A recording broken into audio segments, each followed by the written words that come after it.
Hey everyone, it's Supra, and this is my fully justified review of the Battlefield 4 beta. Unfortunately, I couldn't produce my initial thoughts on this because I was flooded with issues, performance issues, not just issues with my game running properly. After a period of time recording, my audio would naturally just go out of sync. I've tried to manually sync the gameplay. I'm blaming it being out of sync on the game because it's not happened to any other game, and I've tried tons of things to try and fix it, so I'm blaming it on that. I'm going to start with the good things and then move on to the bad things, starting with the map. I've always thought of Shanghai like an urban Wake Island, and I always thought that it would be a pretty balanced map.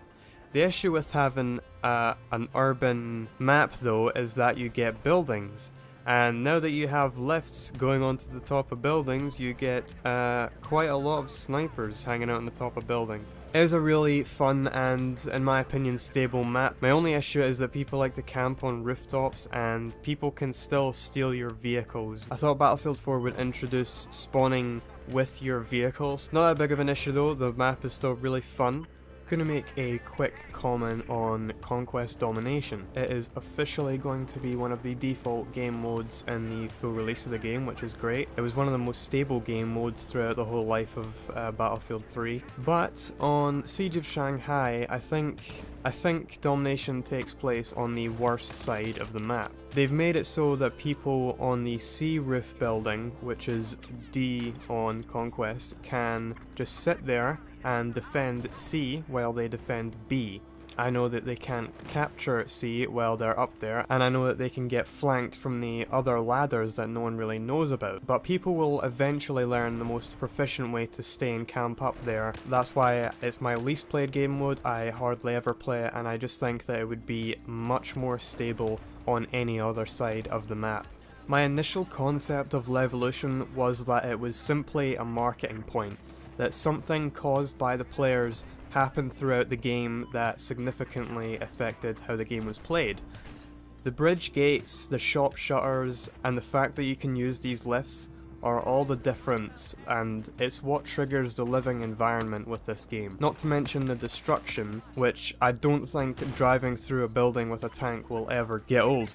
As far as the use of vehicles and classes goes, I think the Venom or the transport choppers have the most important role, and they're the most used role as well, as I'd predicted, considering, you know, it's a horseshoe shaped map. Talking about vehicles, the attack boat. Everyone wants to talk about the attack boat. I would say that it is a tank on water. You get a, I think it's a 25mm or 30mm. You get a 30 round belt of that. And it's a low velocity round that does a lot of damage to vehicles as well as infantry, and it has a couple of tow missiles as well. If you go up head to head with a MBT, you're gonna lose. The attack boats are exceptionally weak, so while they do have a lot of firepower, they don't have pretty much any place in the map apart from C. You can try and destroy tanks while they go over the bridges, but that's really the only action you get is when they go over the bridges, or when there's someone at sea, or when the boat glitches and it flies up in the air and like lands on D or something. So the use of classes, since this is such a tank heavy map with something like 3 or 4 tanks including the IFV on both sides, you're kind of punished for not using Engineer class. Also, I like how DICE have empowered Engineer by making PDWs subject to that class. While people are only going to use carbines most of the time anyway, it gives you that option of using the weapon that is best from close to medium range. That's what Engineer has only ever been good at with its weapons. I think that the classes are quite well balanced apart from Recon. I don't think sitting on a rooftop sniping is the way to snipe. It's just the most mundane and tedious way to play, especially the people that put C4 on the lift doors. Hopefully that will be a thing of the past when the final release of this game comes out. Moving on to Assault. I think Assault is a little bit underpowered actually. If you see someone that can be revived, you have to revive them as quick as possible. There's no charging the paddles for 4 seconds because they just respawn. I think the respawn timer should be increased significantly for defibrillators to be an option in my opinion. Support introduces the XM25, which is a brilliant idea, a great tool introduced to kill people who are behind cover. To use it, you aim down sight at the base of someone's cover and then it zeros. And then when you fire, it will explode approximately a meter behind cover. It does have low bullet velocity, but it doesn't have that much bullet drop. If you're on the other side of Shanghai, you will have to compensate quite a lot. But it is the perfect tool against rooftop snipers. It can't be used as a grenade launcher really, it doesn't have the fire rate. You might as well just use your main weapon. Recon has been my least used class because like I said, I only really see using it in an aggressive role. But the bullet velocity for the snipers has been significantly increased, and the fact that Recon now has C4 introduces Recon being much more effective to armor as well. I see Recon being used a lot more in the final game, but as it is right now, like I said, I only really see using it in an aggressive role. With Obliteration, it came anti-air vehicles as well, which I have some gameplay of. Anti-air vehicles, they're a lot more inviting to use. They have 4 missiles per burst, I suppose, because they have like 4 more after a reload. They can take down air vehicles really quickly. Obliteration as a game mode though, you can have some really intense games. And some really long games as well, depending on how glitched your game gets. At one time I had the bomb carrier die on top of the C building, and the bomb had stayed there on top of where the C building was, and the game lasted an extra 15 minutes of everyone getting in transport droppers and trying to catch the bomb. It's a really fun game mode. I invite you to definitely play it. It's a much more fun game to play with 32 players. 64 players I find is too much for that game mode. But yeah, I'm looking forward to playing it in the full game. Moving on to Squad VoIP. So I didn't expect Squad VoIP to be in the beta, and I'm really pleased to see that it is. Unfortunately, people never use Squad VoIP.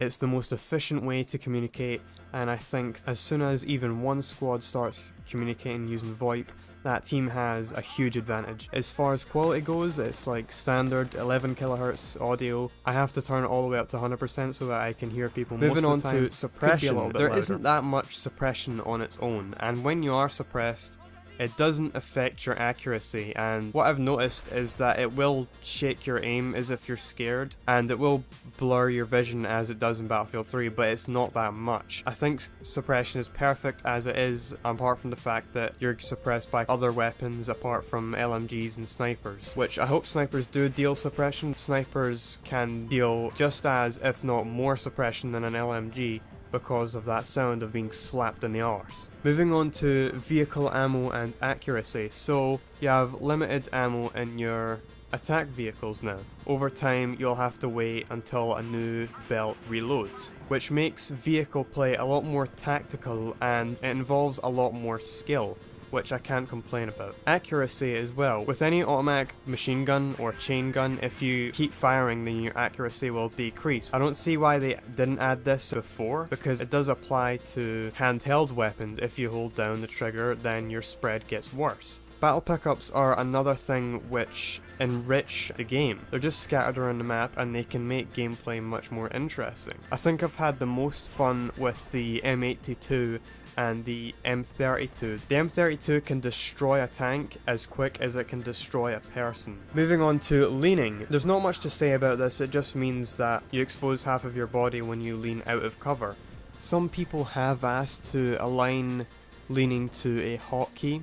I have never had any issues using right mouse button to lean. I can understand that people are used to it with PC games, but I've honestly never had the urge. Moving on to RPG lock-on. If any vehicle is painted, you can lock onto it with an RPG, and it will usually, if it's an air vehicle, it will kill it in one hit.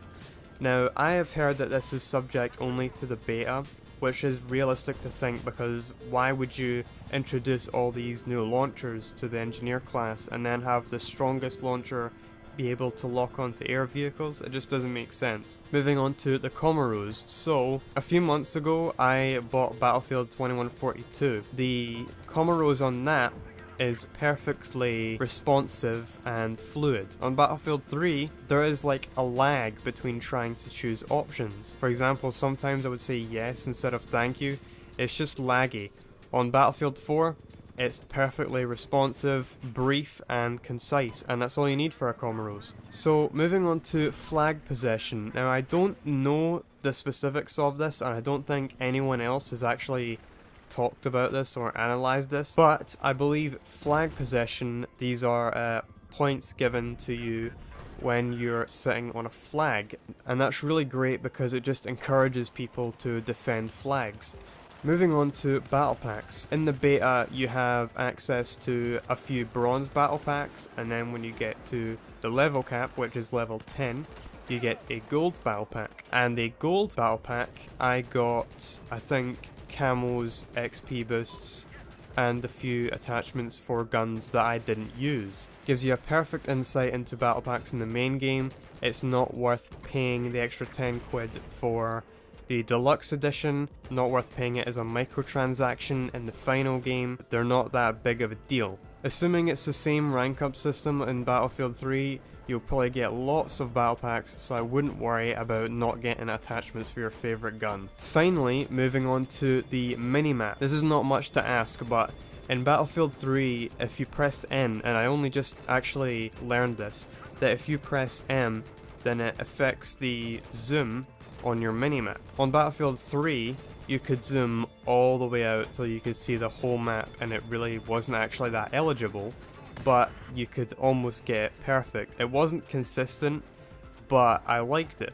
And in Battlefield 4, you have 50%, you have 50 meter zoom, 100 meter zoom, and 150 meter zoom, and that's it. The other thing with the minimap, if you press M to bring up your full minimap, then it will cover your whole screen, compared to Battlefield 3 where it only showed up like on a third of your screen. I think this is a move by DICE to encourage the use of battle screen, which I don't like. And I know some people have been like, oh my god, you should buy a new monitor for battle screen. I would actually much rather look at my screen while I'm playing. Moving on to the bad things of the Battlefield 4 beta that I've noticed. Fall damage is consistently unrealistic. I have fallen a few meters and almost died. And if that's the case, maybe these soldiers should drop their guns and pick up some crutches, because they're really not fit for battle. If they fall a meter and it takes 25% health off, it's worse than Battlefield 3 when DICE tried to improve it. Moving on to rubber banding. I would rubber band with lampposts that were lying on the floor. I've noticed rubber banding with choppers that haven't made contact with me, and so now we lastly move on to hit detection. I can definitely say that it's a lot worse. It's definitely noticeable, even though I have microstutter and performance issues in this game. I hope all these things are just a phase subject to the Battlefield 4 beta, but DICE did say that that was something that they were particularly trying to improve, was netcode. This is actually a 4-month-old build of the game, which is why there's such bad issues, performance issues with it. To my conclusion though, I've been really enjoying the Battlefield 4 beta, besides all its flaws: hit detection, rubber banding, bad fall damage, terrible optimization, which I have had to apply a few temporary fixes. Well, it's only a temporary time with the game, so that I can actually play this game with the least amount of microstutter, crashes and lag as possible. Looking past all those things, I've been having a lot of fun with it. I'm definitely going to be purchasing Battlefield 4. I did always want to play the game before buying it. I never at one point felt that I wasn't going to pre-order this game. I know a few months ago I was really skeptical about improvement, but now that I've played the game, I do trust that DICE will deliver, and that it will ultimately be a really enjoyable game, and at the end of the day, that's what you play games for. So I hope you've enjoyed the video, guys. Thanks for watching, and I'll talk to you later.